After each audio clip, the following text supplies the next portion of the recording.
Hello, what's up? Um, my name is Austin, and today is the 6-2-20. Welcome to 2020, guys. Halfway there. Halfway to ending this game of Jumanji, huh? So what's going on right now is I've got news that there isn't going to be a Teenserve, and Teenserve, for people who don't know, is a Mid-Eastern, or Midwest, no, it's Mid-East, yeah, we're Mid-East, Mid-Eastern, like a Christian event held by multiple youth groups around the Mid-East states. So we drove all the way to, I think it was Minnesota. Yeah, Minnesota in 2019. So I just wanted to talk about that and what I learned from that, because every time I go to Teenserve, I always learn something new. I always learn something that can, help me over time and show me something really amazing. So I thought I should talk about it, since it's something that's really impacted me. So in Teenserve 2019, it's a very long drive. I totally it was more than 10-hour drive there, and it was crazy. But it was a very small group with how many guys was there? It was me, another guy, and the two leaders. So that's 4 guys, and I think there was like 6 girls, 5 girls. 6 girls? I don't know. I don't really remember. I remember the names of the people, so I don't want to just spew names out and stuff. But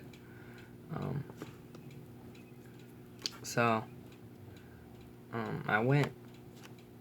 Very small group this time. It's very weird having such a small group go to Teenserve and all in unfamiliar territory. More than 2 hours away. It was a completely different state I've never been to. So when I went, I was in the middle of a cornfield kind of thing. What they do is they set up in a school, and we stay there for like a week, and we help paint houses or help build decks, or wheelchair ramps is what I did with my crew. And a lot of time is spending with Jesus and everything, and it's just crazy how much you can learn in a week, and as long as you really push yourself and really are after it. And Teenserve is such an amazing place to learn and grow and continue in your faith with Christ. And he showed me something really amazing. At that time, my girlfriend was kind of bummed out because she wasn't able to go, and it was very far away, so she couldn't see me, which kind of sucked. But I was with God, so it was doable for sure. But there, when I got to the school and everything, got all set up and stuff, we sleep in classrooms, and we kind of just hang out, get to know each other, because it's just me and 4 guys sleeping in the classroom, and then there's another group of youth groups that come in, because it's, like I said, Teenserve is just a bunch of youth groups that come together and go out into crews that people we've never even met, where it's what was it? My crew was somebody from Michigan and somebody from Minnesota, and then Indiana, and I forget the other one. but it's like all these different states that, like, I don't know these people. So it's really nice to get to know people and everything. So wow, there's people in my sleeping with us, all our sleeping quarters. We sleep on the floor in a classroom with our sleeping bags, and I know it doesn't sound fun, but it really is. We get to hang out and do some cool stuff. But I didn't really do a whole lot of hanging out with a lot of people. I was kind of in the Word a lot. I read Hosea and everything, and I read a bunch of books, like in the Bible, and I zoomed through them all, and I did my one-on-one time with God was basically the whole time. It was really nice. But now I'm back in the real world and work, and it's not that fun. But it is what it is. But anyway, the whole story. So, like I said, my girlfriend couldn't come and all. But there was somebody in my room. Totally forget his name. Let's name him Jake. Jake and his girlfriend, Wendy. I don't know their actual names, but Jake and Wendy, they were there.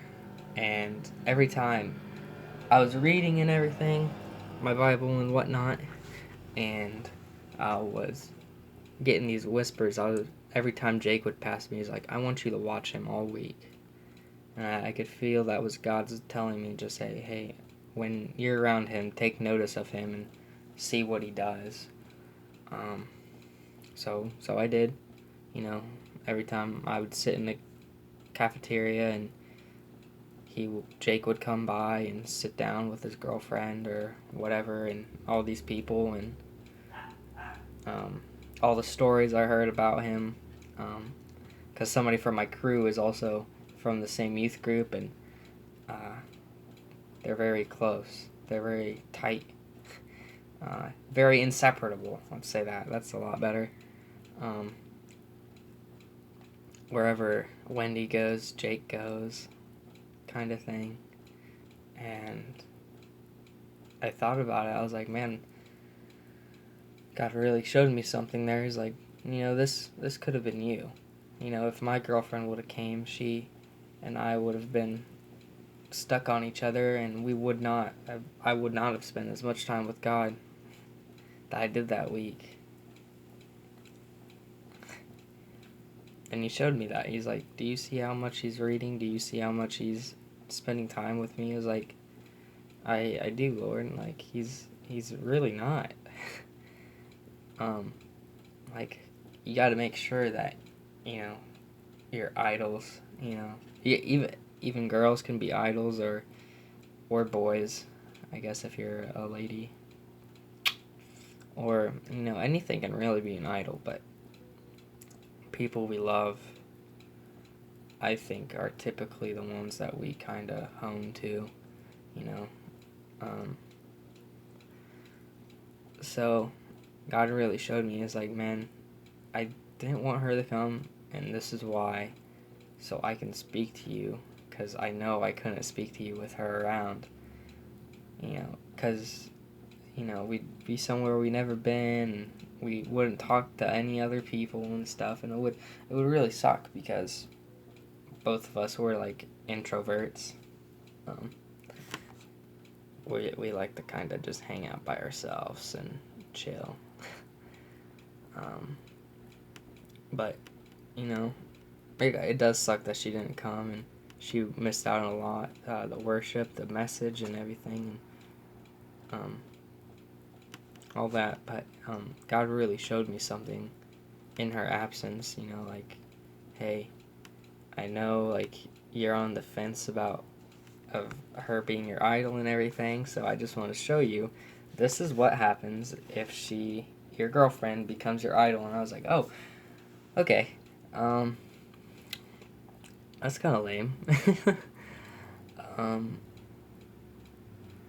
Yeah, that really hit me at that time. Once it all clicked, like, he didn't tell me anything just to watch him, And I'm like, why is he having me watch Jake? And I'm like, thinking all day, like all day, every day. Well, not every day. It'd pop in every time I'd go on a walk and talk to Jesus and stuff. Walk the track a lot. We did that a lot. Good times. But what I really want to put out there is, watch who you're spending a lot of time with. Not saying don't spend time with anybody. Only spend time with God, but you got to make time for Him, man. It's not. It's just like a relationship with another person that's not gonna grow unless you put the time and effort into making it grow. How many times will I say that? But really, just watch who you're being with. It could, hang it, man. I didn't realize how much I said it until now. But it could be your friends that could be your idols, or I caught myself there, or your dogs maybe, or your cats, or your family, really. It could be really anybody. Your pastor. You can get stuck on how he thinks of you and what he thinks of you and stuff. Dang it. Oh, jeez. But yeah. I think that's really all I had to say. All I really wanted to talk about with this past Teenserve. It was really fun. If any Mid-Eastern people ever hear about Teenserve, I say go for it. It's a lot of fun. You get to hang out with new people, different accents. That's the best part. Different accents. You get to make new friends around the world, and it's really nice, just to have people to talk to that aren't in your church. You get new ideas. You can bounce questions off of them. It is just really nice to hang out with people from different ideas, I guess. Same faith, same Christian stuff, but they've got their own ideas and you've got your own ideas, and as long as you got the Bible to back you up on it, then it is what it is, man. So, yeah. That's really it, I think. Give me a second. I think that's all. So, anyway, yeah, like I said, it is 6-2-20. Yeah. I hope you guys have a good night. I'll see you next time, buckos.